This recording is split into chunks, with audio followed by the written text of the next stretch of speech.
Bem, meus amigos, estamos começando o primeiro Talk, né? Visão Agro Talk de 2022. E a gente não gostaria de começar desta forma, como a gente está começando, né? Nós estamos falando de uma guerra entre a Rússia e a Ucrânia. O nosso convidado é uma pessoa da área de economia, então a gente quer saber realmente qual é o ponto do agronegócio que atinge essa guerra entre o Brasil, não, pelo amor de Deus, esquece, entre a Rússia e a Ucrânia, porque o Brasil vende, exporta para os dois países, né?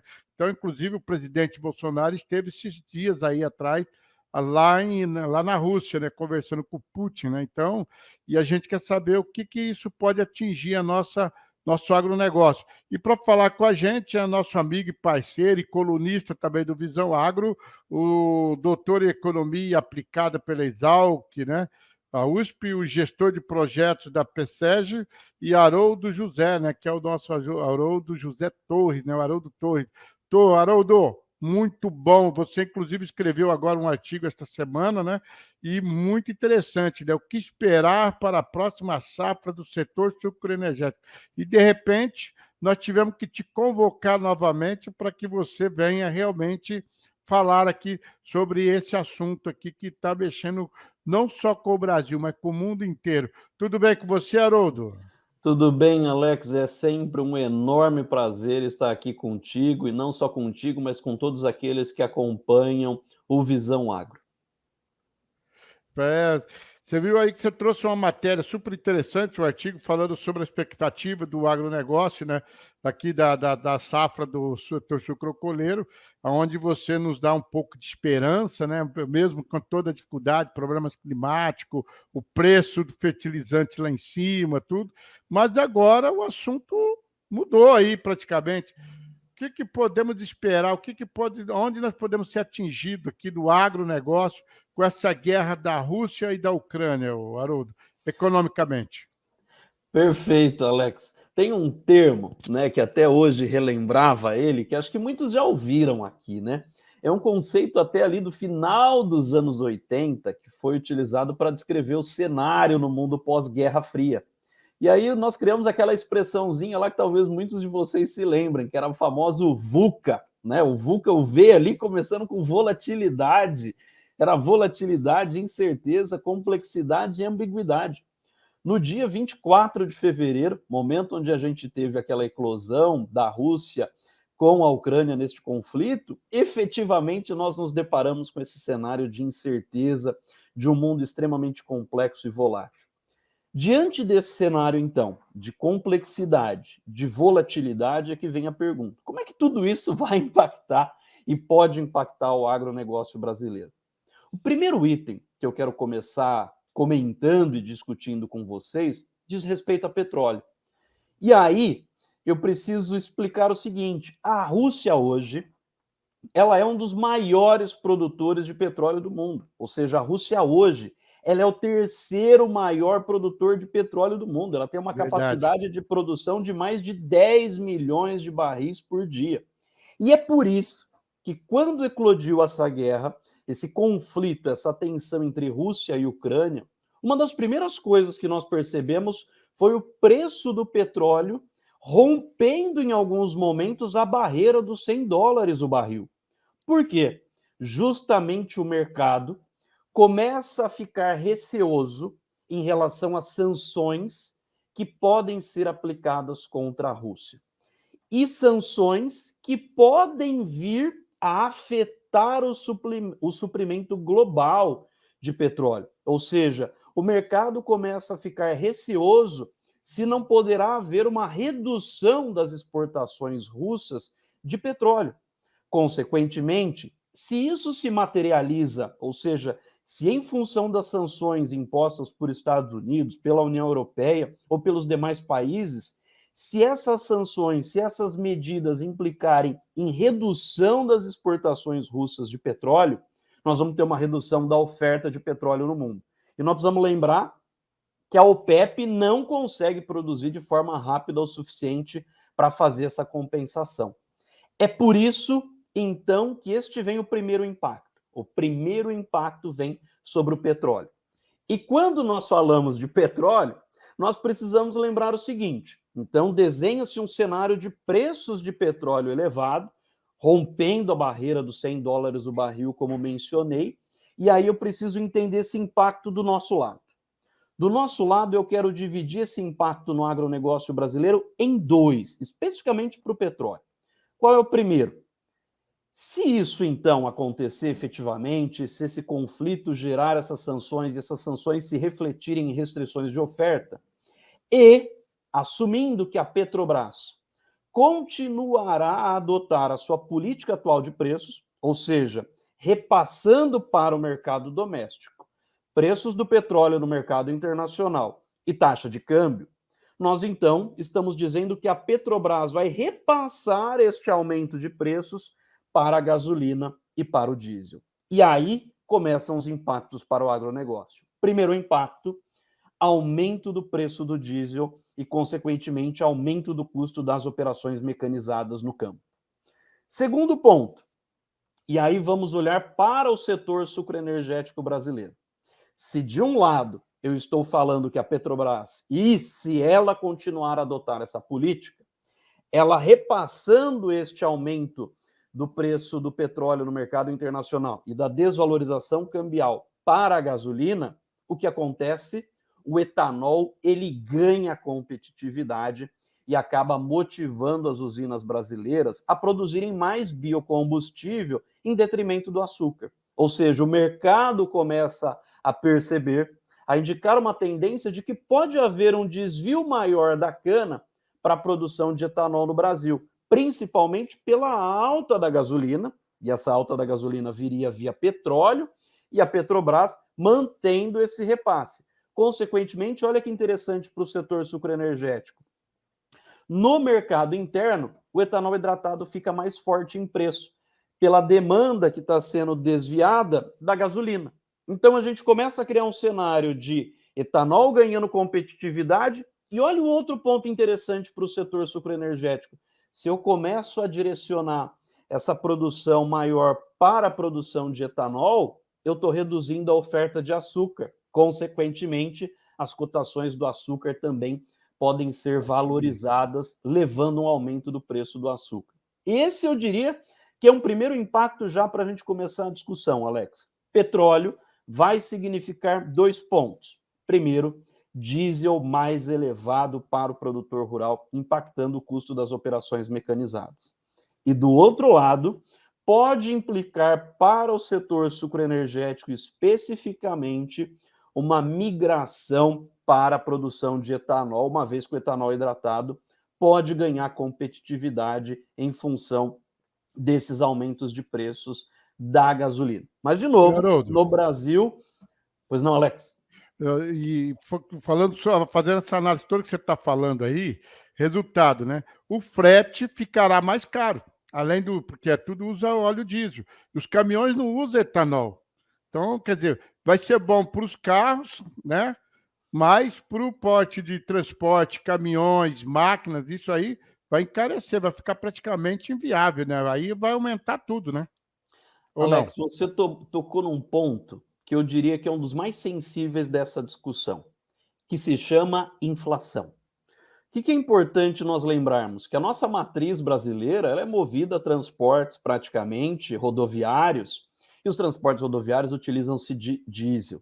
Consequentemente, aumento do preço do diesel, aumento do petróleo, leva ao aumento do preço do diesel, que, consequentemente, aumento de frete e do diesel é repassado para o preço dos bens e serviços, levando a um aumento de inflação. Maior inflação, faz-se necessário uma maior taxa de juros para conter essa inflação.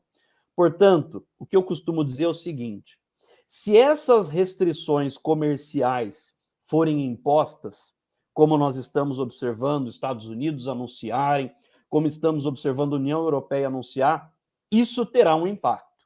E qual é o impacto? É um impacto inflacionário. Por isso que eu costumo dizer que, ao mesmo tempo que é uma forma de coibir essa atitude adotada pelo Putin, do outro lado, ela acaba sendo um tiro no pé, porque vai levar a uma inflação maior, principalmente para as outras economias ao redor do mundo. Isso aí complica, né? A gente fala assim, né? A gente fica muito preocupado, porque, na verdade, não só o Brasil, mas o mundo já vem sofrendo com a alta preços do setor alimentício, né? Com a produção, tudo.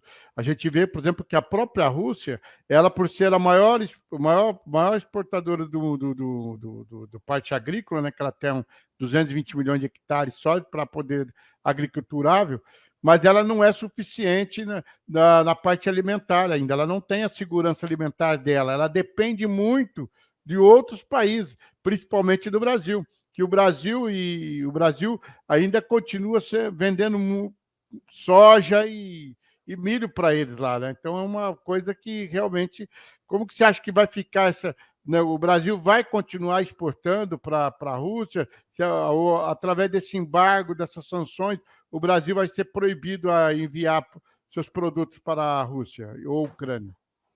Alex, aqui eu quero comentar dois aspectos em relação a essas sanções ainda.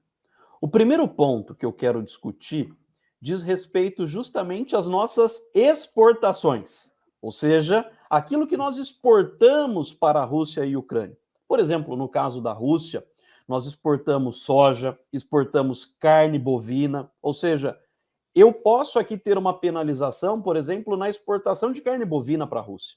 Porém, onde é que eu tenho o meu maior receio e que quero compartilhar com vocês que estão assistindo esse talk aqui do Visão Agro? O que eu gostaria de compartilhar é o seguinte: quando nós olhamos para a importação no Brasil, é preciso lembrar o seguinte, que no ano passado, se nós olharmos os dados de 2021, em relação ao que nós importamos da Rússia, do total importado da Rússia, 62% do que nós importamos da Rússia em 2021, Alex, foram adubos e fertilizantes químicos. Exatamente. Portanto, onde é que está a minha preocupação? E eu estou muito mais preocupado com a nossa importação do que com a nossa exportação. O Brasil Por que exportou eu falo isso? 3,6 milhões de toneladas de fertilizantes. Perfeito. Cloreto Ou de seja, potássio, todos. exatamente. E aí o que eu quero dizer é o seguinte: a Rússia, só no passado, ela forneceu praticamente um quarto, 25% de quase todo o fertilizante, de todo adubo, de todo fertilizante químico, de todo adubo que foi importado no ano passado. Olha só que interessante esse aspecto, pessoal. Quando nós olhamos para este número, para esta importação, é por isso que o Alex começou a discussão, esse nosso bate-papo, dizendo: olha, o presidente Bolsonaro visitou a Rússia na semana passada, justamente nessa tentativa de garantir o abastecimento. Então, este é o ponto que eu quero chamar a atenção. Nós podemos ter uma falta de fertilizantes, ou não só falta de fertilizantes, mas eu posso ter do outro lado também um aumento expressivo no preço desses fertilizantes. Basta olhar especificamente dia 24 de fevereiro, que estamos gravando este Visão Agro Talk. No dia 24 de fevereiro, praticamente o mercado de fertilizantes no Brasil ficou parado, ficou estacionado. Por quê? Como a gente está comentando, a Rússia é um dos maiores fornecedores globais de nitrogenados, de potássico, de fosfatados, todos os nutrientes conhecidos pela gente no agronegócio pela famosa sigla lá do NPK. E a Rússia, ela lidera as exportações de nitrogênio, é o segundo maior em termos de embarques para derivados do potássio e o terceiro no caso dos fosfatados. Portanto, do meu lado, do ponto de vista do produtor rural, a maior preocupação que existe, que eu gostaria de enfatizar, é essa. A nossa importação, lembrem-se, ano passado, um quarto de tudo que nós importamos veio da Rússia do ponto de vista de fertilizantes. E fertilizante é fundamental para a produtividade agrícola, em termos de manejo. Isso, então, pode, do outro lado, indiretamente, vamos dizer assim, comprometer o nosso nível de produtividade. Ou seja, para fechar esse ponto... Pois não, Alex? O valor econômico, ela traz o seguinte, que a importação de fertilizantes está na base de relação comercial entre Brasil e Rússia, quer dizer, ele acredita que não vai ter problema, que a Rússia vai continuar mantendo, mesmo nessa situação, o relacionamento com o Brasil, mantendo a exportação de fertilizante para o Brasil. Torço por isso e espero que isso aconteça enormemente, Ele Alex. está falando Por da quê? base de relação, quer dizer, essa amizade, essa aproximação do Bolsonaro com eles lá, eles acreditam que isso vai ajudar bastante na continuidade da exportação do fertilizante para o Brasil. Isso para nós, Alex, é importantíssimo. Enquanto nós não temos no Brasil um plano, uma política de desenvolvimento de uma indústria nacional de fertilizantes, esse ponto vai ser fundamental. Ou seja, nesse momento nós precisamos acreditar em uma variável de que essa relação comercial será mantida e preservada a despeito de todas essas sanções que podem ser aplicadas sobre a economia russa. Do contrário, se houver essas sanções ou se eu tiver perda de capacidade de exportação dos russos, o que nós vamos perceber? Fertilizantes mais caros, e, consequentemente, uma redução da rentabilidade do produtor Com brasileiro. certeza. E isso afeta a capacidade do produtor brasileiro de ampliar a oferta, de continuar aumentando a sua produção e, consequentemente, levando alimento para a mesa do brasileiro e para o mundo como um todo. Realmente é uma situação bastante delicada, né, Haroldo, né? A gente fica muito preocupado com isso, né? Porque o Brasil é um país que vem crescendo, principalmente na parte do agronegócio. Você sabe que o que tem sustentado o país nesse momento tão difícil da pandemia e a nossa economia que tem mantido em alta é o agronegócio, né? A agropecuária tem sustentado isso. E agora, segundo alguns comentaristas que eu tive ouvindo hoje, o Brasil pode ser muito beneficiado com essa disputa deles lá, né? Porque o Brasil é a parte do país que vai oferecer alimento para que esse pessoal possa estar aí. Então, e é por isso que é importante estar falando com você para saber realmente se isso tem fundamento. E aí, Alex, pensando nesse benefício para o agro, quero aqui então falar de um outro aspecto. Qual é o primeiro? Vamos olhar o copo meio cheio e não meio vazio. E vamos olhar uma outra característica que pode ser benéfico para nós, que pode ser benéfico para os brasileiros. Olha só que interessante, pessoal. Se eu olhar hoje Rússia e Ucrânia, né, os dois países juntos, eles exportam mais de 25% do trigo do mundo. E a Ucrânia, especificamente, ela é um grande exportador de milho. Né? Quando eu olho, por exemplo, para a semente de girassol, Rússia e Ucrânia representam 80%. Portanto, quando eu olho para esse cenário, o que aconteceu e vem acontecendo? Os preços dos grãos dispararam no mercado internacional. Como o Brasil é um grande exportador de soja e milho, quem pode se beneficiar? Nós, brasileiros, podemos nos beneficiar da alta desses preços. E além da alta desses preços, o que pode acontecer? A gente também pode atender essa demanda caso os russos e ucranianos tenham um problema para embarcar a sua produção. Ou seja, o Isso. Brasil pode então se beneficiar atendendo outros mercados e, além disso, com a valorização principalmente dos preços de soja e do outro lado de milho. Qual o ponto negativo de grãos? Eu preciso lembrar que o Brasil é um importador de trigo. E no caso, nós estamos falando que os dois, né, Rússia e Ucrânia, representam aí quase que exportam 1/4 de todo o trigo do mundo. Portanto, o nosso pãozinho de cada dia tende a ficar mais caro do outro lado. Mas vamos olhar o cenário do copo, vamos dizer assim, meio cheio, que é do ponto que preços mais elevados para grãos e que o Brasil pode ocupar esse mercado, esse espaço que vai ser deixado desse lado, principalmente por esses dois países. Então, esse também é um outro ponto positivo, que tende a estimular também o nosso agronegócio brasileiro. Inclusive, né, só para confirmando tudo isso que você está falando, né, trigo e milho tem forte alta em Chicago, né? Quer dizer, o preço realmente já começou a disparar lá em Chicago, né? E a tensão deve respingar também nos frigoríficos, quer dizer, isso daí vai mexer com a nossa carne, né? O preço, entendeu? Aqui eu estou vendo alguns tópicos aqui que eu achei muito interessante, né? E o conflito entre a Rússia e a Ucrânia já interrompe a entrega de farinha, quer dizer, o pãozinho vai ficar mais caro. Quer dizer, tudo que você está falando realmente é o que os analistas políticos e econômicos estão prevendo mesmo, viu, Haroldo? E as altas dos preços, né? Quer dizer, realmente nós vamos ter que estar super preparados aí, né? Não dá para fazer extravagância agora, não. Exato, exato. Então, o que que eu colocaria? E aqui é o ponto do nosso agronegócio. Nós hoje, então, importamos fertilizante dos russos. Esse é o ponto de cautela, essa é a nossa canja de galinha. Ou seja, em momento de alta, o produtor rural vai ter que buscar alternativas. Seja olhando para uma adubação orgânica, seja olhando para uma adubação verde, seja olhando para uma adubação biológica. Do outro lado, nós exportamos principalmente soja.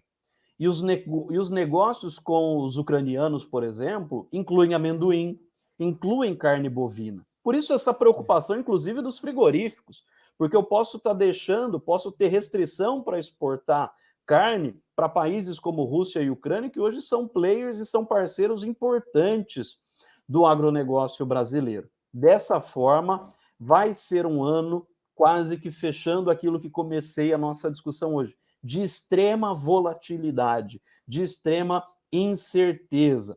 Porém, o agronegócio brasileiro tem passado quase que ileso a essas crises. O único ponto que quero enfatizar, a despeito deste aumento de preços que nós podemos ter de fertilizantes, que já se encontram num nível de patamar bastante elevado, nós devemos procurar alternativas e não deixar de investir para que a gente não comprometa a nossa produtividade, não comprometa nossas plantações, vamos dizer assim. O Haroldo, a gente ouviu o presidente estava falando que só o mês de janeiro agora foi a maior entrada de dólar de todos os tempos no Brasil, investimento. Isso, agora você acredita que esse problema que está acontecendo entre a Rússia e a Ucrânia, isso pode diminuir os investimentos aqui no país? Esse é um ponto também interessantíssimo. Por quê? Nós precisamos entender que a economia brasileira, principalmente, vem passando por um processo inflacionário. Em função desse processo inflacionário, o Banco Central tem aumentado as taxas de juros, ou seja, saudades da Selic a 2%, estamos falando de uma Selic já a mais de 2 dígitos, de 10,25, que deve chegar ao final desse ano já a 11,25, se não a 12%. Quando eu tenho um aumento da taxa de juros, o que acontece? Eu atraio o investidor estrangeiro para a aplicação do seu capital no Brasil. Por isso que, inclusive, estamos gravando hoje, no dia 24 de fevereiro, olha como o mundo dá voltas. Ontem, no dia 23 de fevereiro, o câmbio no Brasil, a taxa de câmbio, atingia um dos menores níveis em relação aos últimos meses. Quase chegamos na casa dos R$ 5. Em função de qual cenário? Justamente desse cenário de taxa de juros elevada que atraiu o investidor internacional.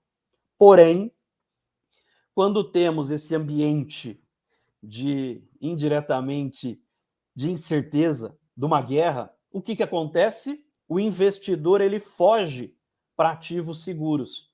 Por isso que, se nós olharmos na data de 24 de fevereiro, praticamente todas as bolsas mundiais caíram, porque o investidor ele corre justamente para ativos que tenham proteção, ou seja, o investidor global ele busca refúgio em ativos seguros. E qual é o ativo mais seguro considerado pelo investidor? A moeda americana. Ele corre para o dólar. Dessa forma, o que aconteceu especificamente até hoje, no dia 24 de fevereiro? Nós tivemos uma desvalorização cambial. O câmbio já fechou em 5,70. Ou seja, se essa guerra se perdura, se isso leva a mais instabilidade, mais incerteza, mais o investidor foge para uma moeda segura como o dólar, levando a uma desvalorização cambial, e aí, de novo, pode encarecer tanto os nossos fertilizantes, como, do outro lado, também o diesel. Então, vamos ter um impacto, sim, também sobre taxa de câmbio. Prova disso é o que a gente observou no dia 24 de fevereiro, já com uma desvalorização do real em relação ao dólar, afinal, o investidor foge para ativos seguros. Aqui estou usando o exemplo do dólar, mas ativos seguros, geralmente a gente fala que é ouro e dólar. Uma coisa também que me chamou a atenção, ouvindo esses comentários, os comentaristas econômicos, o real valorizou, foi uma das moedas que mais se valorizou. Me explica isso, como que funciona, se tornando uma moeda forte? Exato. No mês de Eu não janeiro, consegui entender isso. Eu falei, peraí, todo mundo fala do Brasil, o Brasil de repente fala que o real se fortaleceu nesses últimos tempos. Explica exato. isso daí que eu não entendo isso. Isso é interessante, pessoal, esse ponto da valorização do real. E aí, o que é valorização, pessoal? É o ganho de valor da moeda brasileira em relação ao dólar. E por que nós tivemos essa valorização? Eu preciso Acho que o dólar entender. chegou a 4,99 agora, né? Parece que foi. Isso, exatamente. Baixou a 5 dos 5. Por que ele chegou a isso ontem? Hoje já mudou o cenário em função do que eu descrevi agora há pouco. Certo. Esse cenário que eu comentei vem justamente desse processo da taxa de câmbio, ou seja, perdão, da taxa de juros, da nossa Selic. Então, quando eu tenho esse cenário de aumento da taxa de juros, eu atraio especificamente capital internacional para o Brasil. Então, o que eu estou querendo dizer aqui é o seguinte: quando nós olhamos para os dados, e aí quando você olha para esses comentaristas, e aí que estão olhando, todo dia a gente olha aí uma cesta de países, de moedas, e quando nós olhamos, por exemplo, em janeiro, dentre as 16 principais moedas que a gente sempre utiliza como referência, o real foi o que mais se valorizou no mês de janeiro. Ou seja, foi um desempenho muito favorável para o real. O real ele se valorizou em 5% no mês de janeiro. Quando eu olho para o iene no Japão, praticamente ficou andando de lado. E a Quando eu maioria olho dos para o... brasileiros nem sabe disso. Exato. E quando eu olho para o rende sul-africano, ficou em 3,7 a valorização. Uma dessas razões para o desempenho do real no início do ano tem dois vetores. Qual é o primeiro? Taxa de juros. Qual é a segunda? É a valorização das commodities, é o papel do agro. Por quê? A retomada da economia global tem feito o quê? Estimulado, ou seja, tem levado a um aumento de demanda. A retomada da economia global tem estimulado a recuperação da demanda, que não tem sido acompanhada do lado da oferta, o que tem levado a bons preços das commodities. Prova disso é o que a gente está falando de preços de grãos, preço do açúcar. Consequentemente, a alta desses preços leva também à geração de mais divisas para o Brasil. Então, eu tenho, de um lado, com bons preços de commodities, eu estou trazendo mais dólares para o Brasil, está entrando mais dólares para o Brasil em função do nosso agronegócio, das nossas exportações. E do outro lado, quando o juro sobe, a gente também acaba atraindo capital internacional para o Brasil. Esses dois vetores é que contribuíram especificamente para que no mês de janeiro a gente tivesse este cenário de valorização do câmbio, ou seja, Selic mais commodities contribuíram para uma redução da taxa de câmbio no Brasil. Porém, ele só não teria continuado esse cenário se não tivesse no meio do caminho a Rússia e a Ucrânia para impedir que a gente rompesse de vez os R$ 5 e chegasse a uma taxa, inclusive, menor.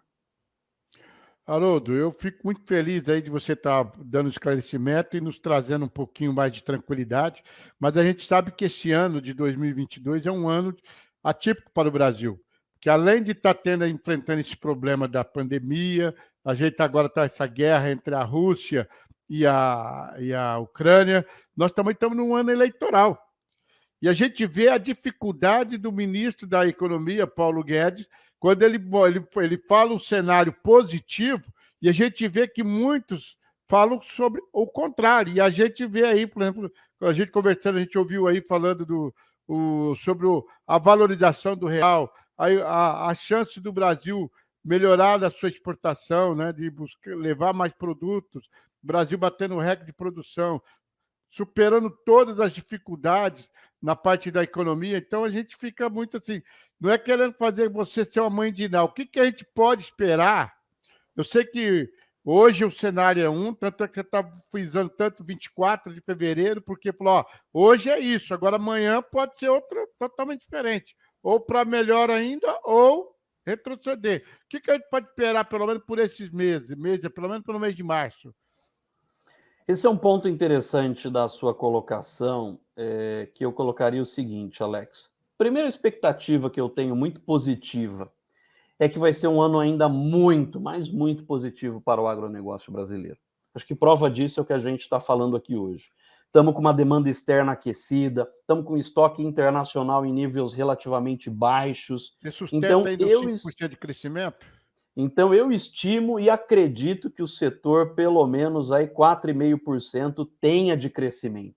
Veja, a economia brasileira praticamente vai andar de lado, nós vamos ter um crescimento aí de 0,5% e o agronegócio vai crescer mais de 4,5% em 2022. Então, mesmo com aumento de custo, mesmo com a adversidade climática, eu vejo e sou muito otimista em relação ao agronegócio. E do outro lado, qual é o ponto quando você fala especificamente sobre eleição? Toda vez que nós falamos de eleição, eleição é um cenário de incerteza. Toda vez que nós temos incerteza, é um cenário de volatilidade, é um cenário do outro lado, que eu costumo dizer o seguinte: se gera volatilidade, se gera incerteza, gera volatilidade, vai e pode causar o quê? Uma desvalorização cambial. Mas a mensagem que eu quero deixar aqui, Alex, é o seguinte: apesar de câmbio, apesar de eleição, o agronegócio é um dos setores que está menos relacionado ao ciclo político aqui no Brasil. Por quê? Nós temos uma vantagem competitiva em escala global e eu até me beneficio da depreciação do câmbio porque eu sou um setor exportador.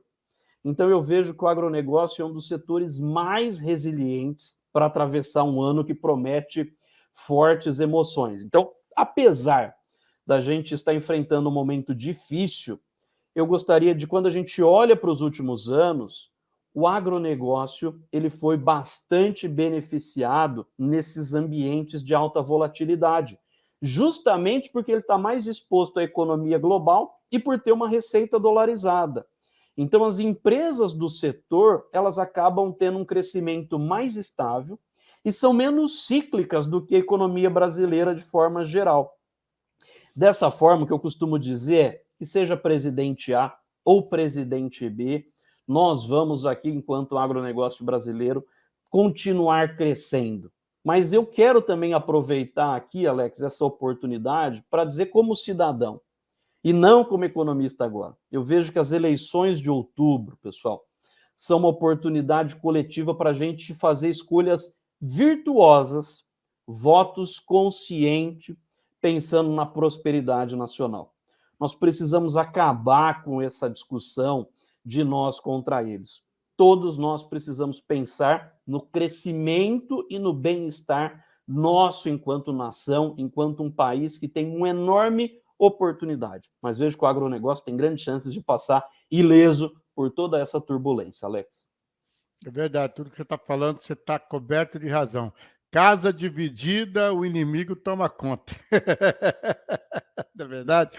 Haroldo, eu quero agradecer a você por você dar um espaço para falar com a gente, para poder passar para os nossos telespectadores, né, que vai estar assistindo esse talk, e realmente até para que eles possam entender realmente o que está acontecendo e qual é a participação do Brasil nessa história toda, né? E pelo que eu estou vendo também, eu acho que este ano o setor sucroenergético será mais alcooleiro do que açucareiro, né? E desde já agradeço a sua presença aqui no programa. Alex, eu queria agradecer mais uma vez a oportunidade de estar aqui dividindo não só ideias, opiniões, mas levando também um pouco de informação ao produtor rural e todos aqueles que acompanham o Visão Agro. É sempre um prazer estar aqui com vocês. Muito obrigado. Tá certo? E vocês aí, ó, que estão nos assistindo, pode entrar lá no site da Visão Agro, você vai ver lá a coluna do meu amigo Haroldo, né, do economista Haroldo Torres, você vai saber realmente qual é a expectativa aí do agronegócio e da safra do sucro energético para este ano, tá certo? Gente, um abraço, até o próximo, se Deus quiser. Tchau, tchau, Haroldo, um abraço a todos vocês. Tchau, tchau, obrigado.